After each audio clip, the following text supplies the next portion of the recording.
Itu di Dodi Sukma, Pak. Dodi Sukma. Minyak pret.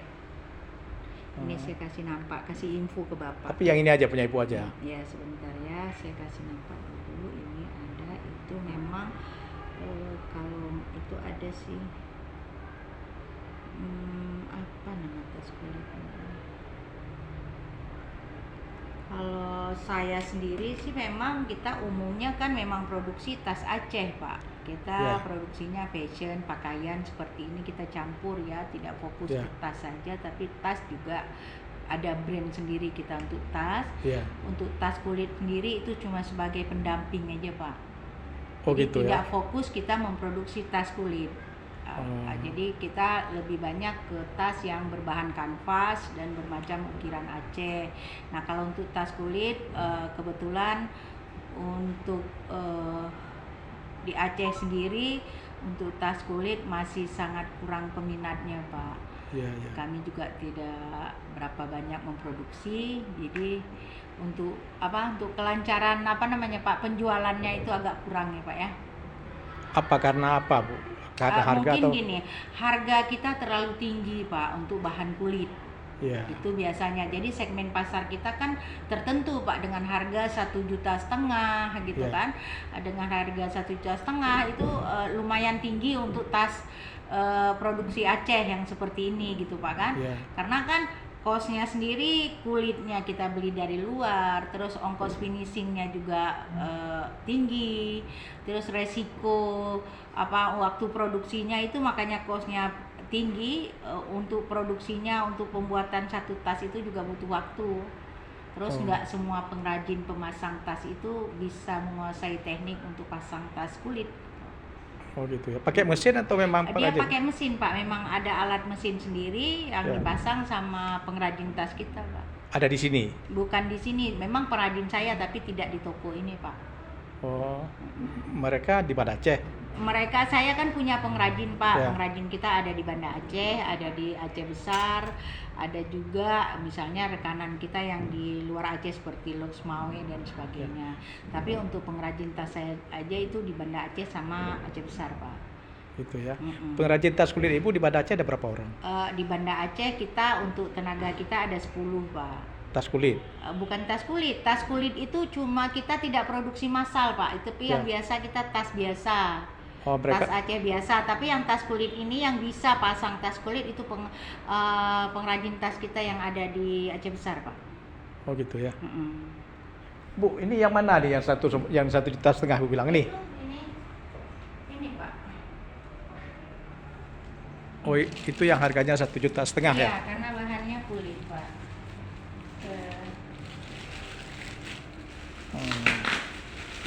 Kita beli kulitnya ini karena kenapa mahal? Ini kulit asli, Pak, sapi asli. Nah, seperti ini, Pak. Kulitnya udah disamak ya Bu beli, bukan lang itu ya? Udah memang untuk bahan tas dan kulit sapi asli, Pak. Ini bisa dilihat. Iya. Ini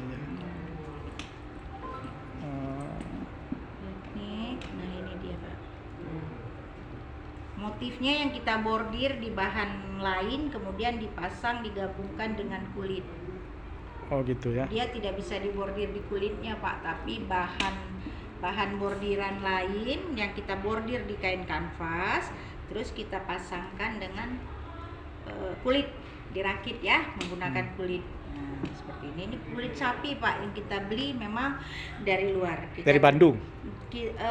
Jatim, Pak. Kemarin kita kerjasama dengan pengrajin sana karena mereka punya bahan bahan kulitnya itu yang sudah jadi. Jadi tinggal kita pesan per lembar seperti itu, Pak. Jadi lembarannya kalau kulit asli itu dia kan nggak simetris kayak gitu, Pak. Masih berbentuk dengan hewannya ya. Hewan sapi dan sebagainya. Berapa Bu omset 1 tahun itu kalau tas kulit begitu? Kalau tas kulit kita tidak bisa hitung omset, Pak. Memang belum pernah laku apa? Laku, Pak. Tapi dia lakunya itu bisa nanti kalau yang biasa itu sebulan bisa laku berapa. Kalau ini paling tas kulit ini lakunya itu paling sebulan 1 seperti itu, Pak. Oh gitu ya. Atau nanti tiba-tiba ada tamu dari luar, nah itu bisa nanti laku 2-3 gitu, Pak. Jadi tidak laku yang laku banget kayak gitu, enggak, Pak. Ibu ada bawa ke pameran di luar gitu? Ada dong Pak, tetap. Kalau kita bawa pameran keluar itu laku Pak. Ya. Laku. Misalnya kita ikut Inacraft, Ya. nah itu laku. Tapi kalau tas kulit karena kita tidak produksi massal, jadi tidak bisa kita hitung omset tahunnya Pak. Oh gitu ya. Karena laku dia juga enggak yang kalau yang tas lain misal kita bisa hitung nih lakunya sampai 100 piece bulan itu bisa. Oh ini nggak bisa dihitung, saya berapa Ini nggak sebulan? bisa, kalau ini kan kita cuma membuat produk tas kulit ini sebagai pendamping Ya. untuk tas-tas lain dan ini yang segmennya dia limited Pak. Oh, Jadi gitu. kita buatnya misalnya ini kita buat dalam tahun ini kita buatnya sekitar 20. Nah seperti itu. Nanti setelah itu tahun depan kita ubah desainnya, kita ubah lagi, kita buat segitu. Jadi bukan produksi massal, ini produksi khusus Pak. Ini udah berapa tahun Apa? produksinya? Produksi tas kulit dengan berbagai macam model kita sih mulai dari tahun 2000 berapa Kak? 2004 Pak. Oh, lama. Udah Pak. Ini ada juga satu lagi model yang seperti ini. Nah itu juga Ini? kulit. Ini Bu ya? Iya itu juga kulit. Itu berapa Pak. Bu? Itu 500.000 Pak. Oh. Nah kita pakai bahan tutupnya saja. Apa memang harus etnik yang begini ya? Netral nggak ada Bu? Kalau yang netral kita kebetulan karena kita memang di bidang seni membordir Oh, yang iya. kita branding itu bordiran Aceh, motif etnik bordir Aceh kita, jadi memang semua bentuk tas mau bahan apapun kita nge-brandingnya motif-motif Aceh, Aceh. Pak. Oh. Jadi kita nggak ada buat tas yang polos kulit Gitu ya. gitu. Oh. Karena memang kita produksi kita bergeraknya memang untuk apa namanya budaya apa namanya ya Pak ya, untuk nge-branding itu memang produk kerajinan bordir Aceh. Oh gitu. Nah jadi motif-motif Aceh yang kita angkat untuk kita masukkan ke pakaian, ke tas dan macam-macam ornamen yang memang untuk bidang fashion ya Pak. Iya. Kalung, ada bros. Cuman karena kita dominan kita masukkan itu lebih ke pakaian dan tas Pak. Ya, Bu. Jadi Ada apapun- dikirim Bu kemana, ke market Oh, luar iya. negeri? Kita pernah kerjasama kemarin dengan Malaysia. Iya. Itu Nusantara Fashion House ada dan sekarang sudah tidak lagi ya Pak ya, udah Oh. selesai kontrak. Jadi itu ada, terus ada juga yang biasa kita dibeli Pak.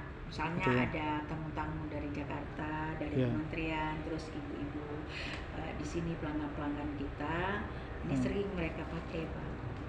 Tapi ya tidak banyak ya Pak ya, karena produksi kita juga untuk kulit kita nggak terlalu banyak. Apa kalau dikirim misalnya ke luar daerah seperti Jakarta, ke Bandung, apa kalah pasar apa? Enggak, Enggak ya? cuman nggak kalah pasar Pak, memang bisa diminati kayak gitu. Tapi Iya. untuk saat ini dulu baru-baru sering Pak itu bisa kita buat 20 biji itu sekitar 3 bulan habis. Gitu ya. Tapi sekarang mungkin sepi atau bagaimana, kami juga kurang tahu Pak, ekonomi kita suka ya Iya. tahu lah kan Pak. Harapan Ibu apa nih dengan tas Ibu, dengan usaha Ibu nih? Ayah, Ibu apa lu namanya nih? Maaf. saya namanya Yuyun Pak. Bu Yuyun ya? Bu Yuyun. Namanya nama Sunda Bu? Nama saya Yulidar Usman, tapi biasa Oh. disapa ya dipanggil Bu Yuyun. Iya. Nah, usaha kita kan Yuyun Bordir, merek kita Pucuk. Oh pucuk ya. Jadi Pucuk by Yuyun Bordir seperti itu. Bu Yuyun apa yang Bu Yuyun mau jelaskan lagi nih? Bu Yuyun tunjuk ya saya rekam. Oh. Oh ya. Capek kali Pak. Saya mikir saya. Ya saya ingin aja bordir-bordiran, motif-motif Aceh, terus terutama untuk generasi-generasi muda itu lebih mencintai produk-produk daerahnya. Terus karena untuk bordiran dan motif-motif Aceh itu sangat beragam Pak, luar biasa banyaknya yang bisa dikembangkan untuk fashion untuk terutama untuk anak muda, generasi muda Aceh, yang mereka juga harus lebih tahu bagaimana tentang motif-motif Aceh yang etnik, bahkan yang modern. Jadi kita juga sering kerjasama dengan pemerintah, dengan lembaga-lembaga lain untuk pengembangan bordir motif Aceh khususnya. Oh, gitu Bu ya.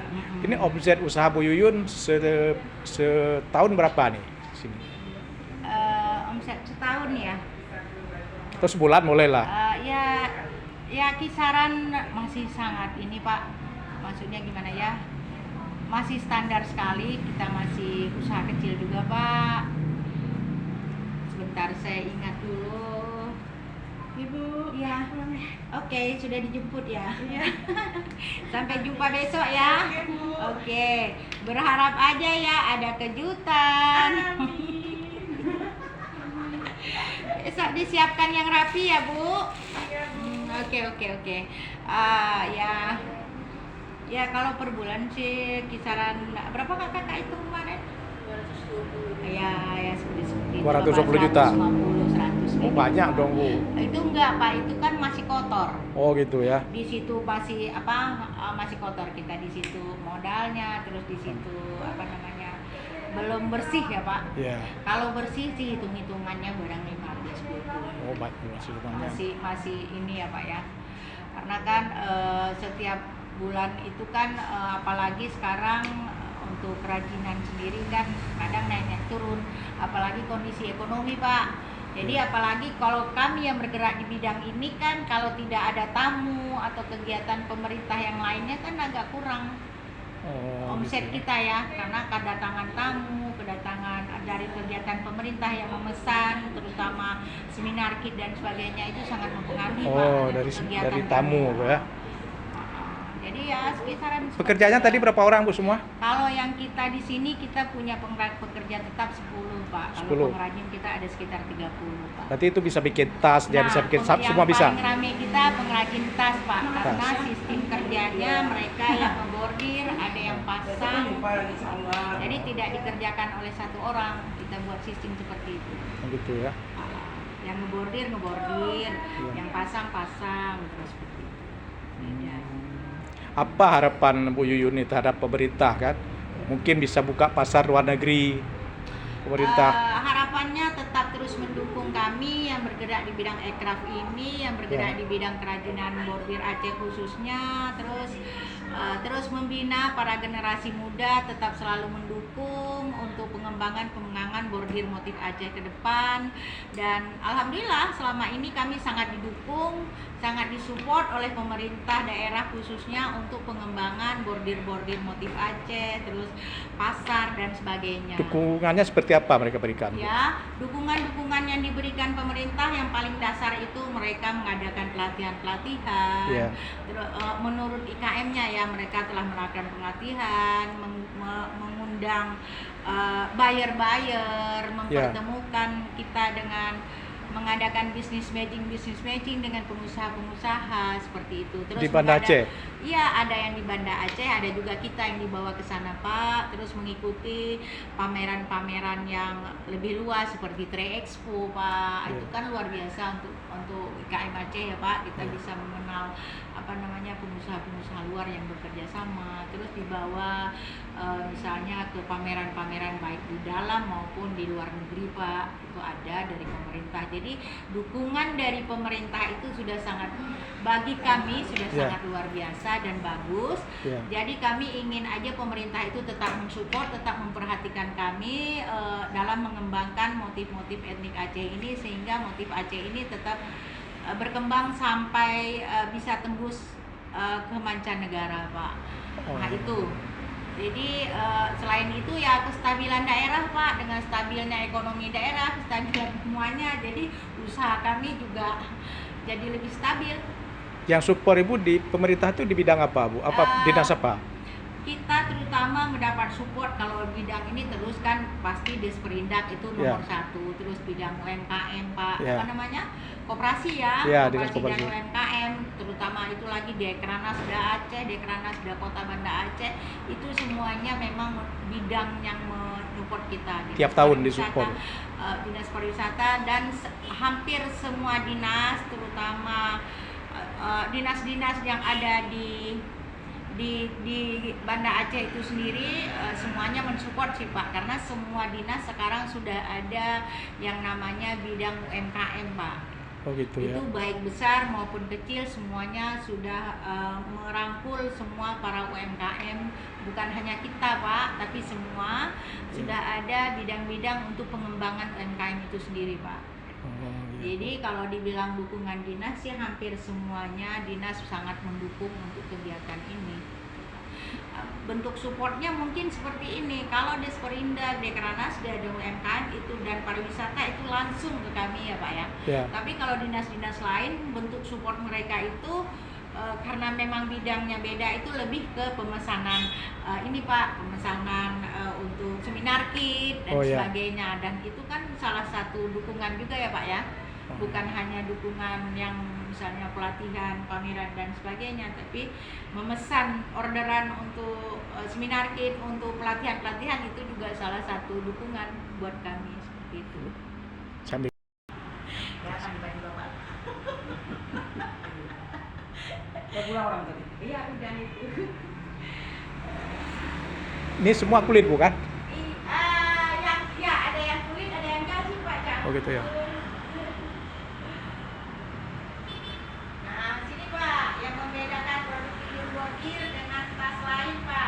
Ya. Oh boleh Bu, nanti kita sambung. Saya ambil dia setengah.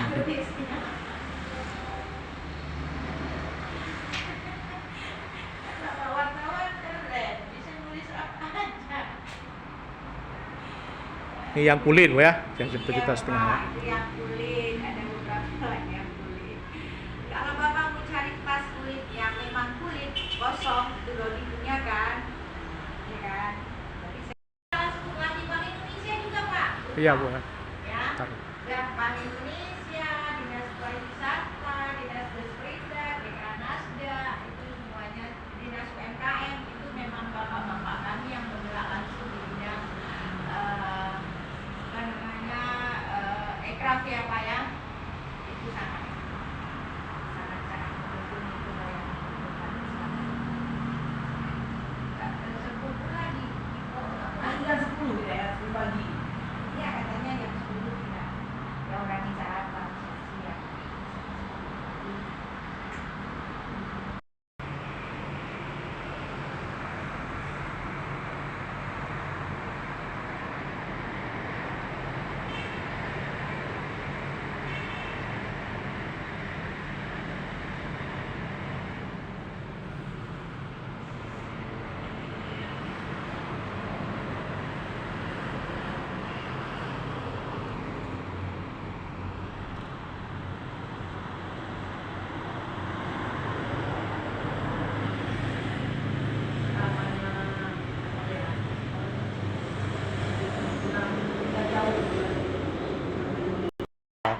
Ya pembina kami utama juga BI Pak. Oh BI ya. Terus, UBI itu ya. UBI itu program mereka Wira Usaha Bank Indonesia, tapi yang itunya kan Bank Indonesianya Pak. Dalam bentuk apa UBI itu pendukung Bu? Kalau Bank Indonesia selain membentuk UBI kan mereka mensupport semua, maksudnya dalam pengembangan produk, dalam hal pelatihan, dalam hal pendampingan bawa pameran dan sebagainya. Apa dikasih dana atau apa gitu? Tidak, oh, mereka gitu. tidak memberikan dana, tapi lebih banyak memberikan kesempatan untuk berkembang, seperti mempertemukan dengan pengusaha-pengusaha luar, terus memberikan pendampingan dalam pengembangan produk, terus nanti memberikan pengembangan desain, tapi timnya dari mereka datangkan tim khusus untuk para pengrajin. Dari tahun kapan udah Ibu ini didukung sama pemerintah Bu? Oh, sejak saya mulai masuk itu dari tahun 2008. 2008 ya. 2008 kita sudah mulai. Ini sebenarnya sih dari pertama ya, tapi kita kan yang memang itunya kita dari 2008 kita sudah mendukung langsung. Oh, tapi buka pertama itu 2004. Iya habis tsunami dong Pak. Kan kita memang usahanya kan sebelum tsunami nih. Yang udah sebelum tsunami udah selesai kan Pak. Jadi kita mulai bangkit lagi dari 2006 Pak. Itu kita bangkitnya pun bantuan pemerintah kan, kita dikasih peralatan kan, ada bantuan tsunami itu Pak kan. Nah dari bantuan usaha seperti itu dulu kan yang kasihnya LSM ya Pak ya. maksudnya kayak UNDP gitu ya Pak ya. Tapi kan yang merekomkan kita juga pemerintah. Pemerintah mendata kita, siapa yang ada, siapa yang sudah tidak ada, kemudian kita diberikan mesin peralatan pertama. Nah dari itulah kita memulai Pak, merintis kembali, memulai kembali. Alhamdulillah ya sampai sekarang kita bisa terus berkembang dan tetap ada eksis sampai sekarang Pak, dan terus bersama pemerintah. Ya kalau kita sendiri di sini, kalau memang rekanan kita ya dengan mereka Pak, iya kan? Yeah. Memang ada dengan pribadi-pribadi, tapi lebih dominan kalau usaha-usaha seperti kami ini lebih rekanannya ya dengan pemerintah, seperti pengadaan dan sebagainya. Kemudian yang membedakan produk pucuk sendiri dengan produk-produk tas lainnya, kita menggunakan bahan-bahan dasarnya yang berbeda dengan teman-teman yang lain. Kita memakai bahan kanvas. Kanvasnya pun kanvas yang premium Pak. Terus kita di sini mengangkat motif-motif etnik Aceh yang telah dimodifikasi jadi lebih modern Pak, dari segi desain, dari segi warna. Terus motif-motif yang dimodifikasi pun itu lebih masuk ke fashion untuk anak muda, untuk kalangan-kalangan tertentu. Kemudian mudah dibawa dan ringan, terus harganya yang terjangkau Pak. Itu pasti. Bu Yuyun, produk kulit kan biasa dikirim ke Eropa tuh, pasarnya pun luas di sana, cuma harganya pun mahal kan. Bu Yuyun udah pernah coba? Kalau ke Eropa belum Bapak.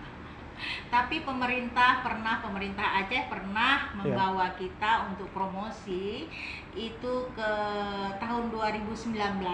Itu kita dibawa ke Moskow Pak, ke Moskow Rusia. Nah itu kita dengan pemerintah Aceh, kita pernah dibawa ke sana untuk sekalian B2B dan sekalian kita membawa produk-produk Aceh ke sana.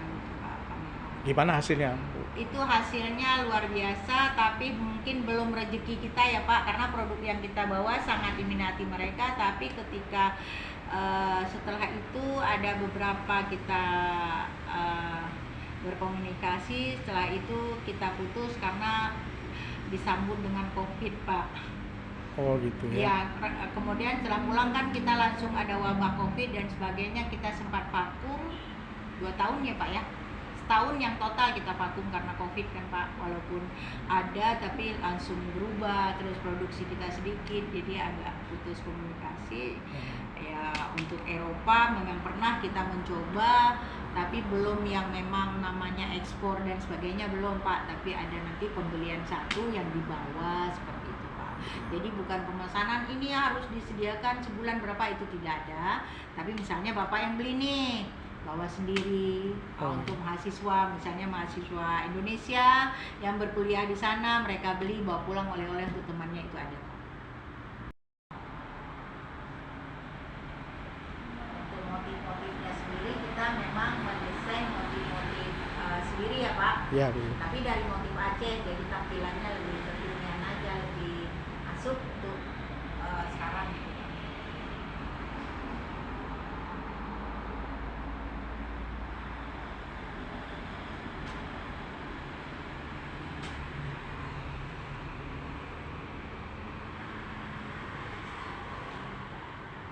Ini Pak, motif-motif terbaru kita.